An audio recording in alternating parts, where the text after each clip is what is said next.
The World Federalist Association, or WFA, is one of the largest organizations that openly promote world government. Periodically, the WFA extends a Global Governance Award to a prominent individual pushing for the same goal. Former CBS anchorman Walter Cronkite was among the recipients of the WFA award. Thank you very much. Today we must develop federal structures on a global level to deal with world problems. We need a system of enforceable world law, a democratic federal world government. In a closed-circuit hookup, Hillary Clinton congratulated Cronkite. For decades you told us the way it is, but tonight we honor you for fighting for the way it could be. In 1993, the WFA honored an editor for Time magazine for an essay he had written entitled The Birth of the Global Nation. Nationhood as we know it will be obsolete. All states will recognize a single global authority. After receiving the award, the editor, Strobe Talbot, was appointed Deputy Secretary of State in the Clinton administration. In February of 2000, the New York Times allowed the WFA a full-page ad to spread its globalist propaganda.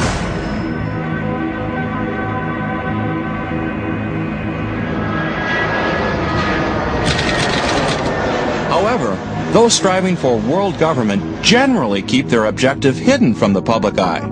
The late Senator Alan Cranston explains why to his fellow globalists in the April 1976 issue of Transition magazine. The more talk about world government, the less chance of achieving it, because it frightens people who would accept the concept of world law. Globalists often cloak their ultimate goal behind less threatening labels, terms as world order, collective security, interdependence, global community, economic integration, or convergence. However, all point down the same road.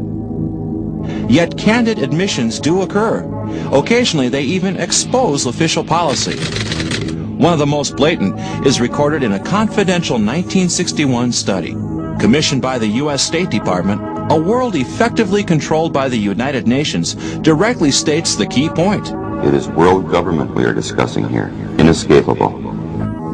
The author, MIT professor Lincoln P. Bloomfield, also explains that the UN would have to have an unchallengeable monopoly on military power.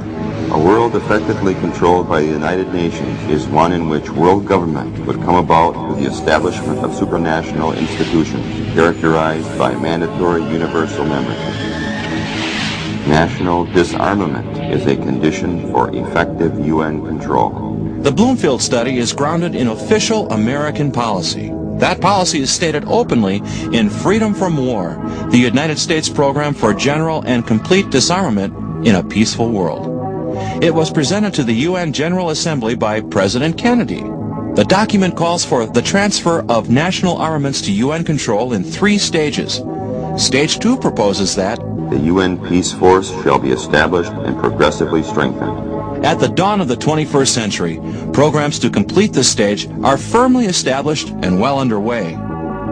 The Freedom from War blueprint concludes with Stage 3, where no state would have the military power to challenge the progressively strengthened UN Peace Force. This policy has guided every administration since. Even so-called conservative Republican administrations have been committed to building this new world order. We have before us the opportunity to forge for ourselves and for future generations a new world order, a world where the rule of law, not the law of the jungle, governs the conduct of nations. When we are successful, and we will be, we have a real chance at this new world order, an order in which a credible United Nations can use its peacekeeping role to fulfill the promise and vision of the UN's founders. Yet the potential dangers from this massive power transfer are not being discussed in the public arena. Behind the conduct of top American officials and their media allies exist motivations that stepping back in time can help clarify.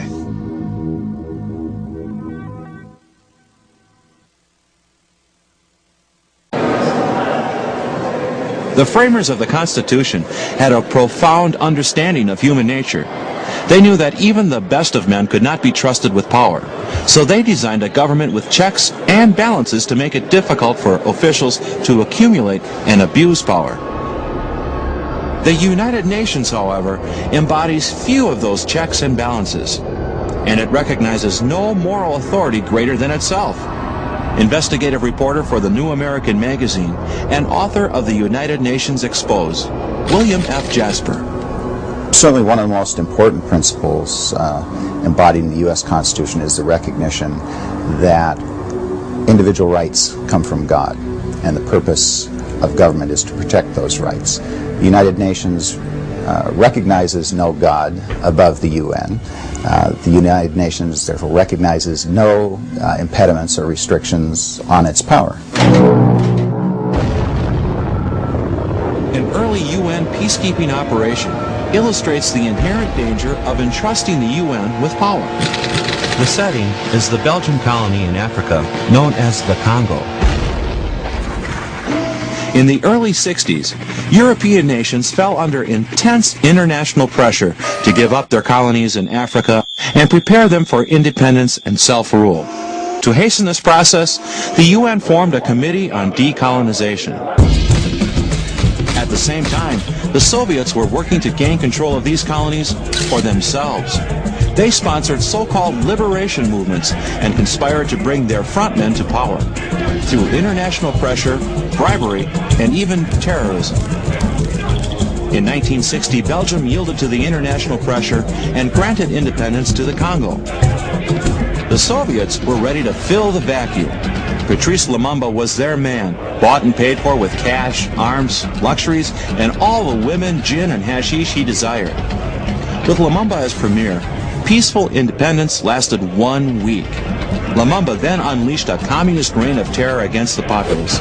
Men, women, and children were tortured and murdered.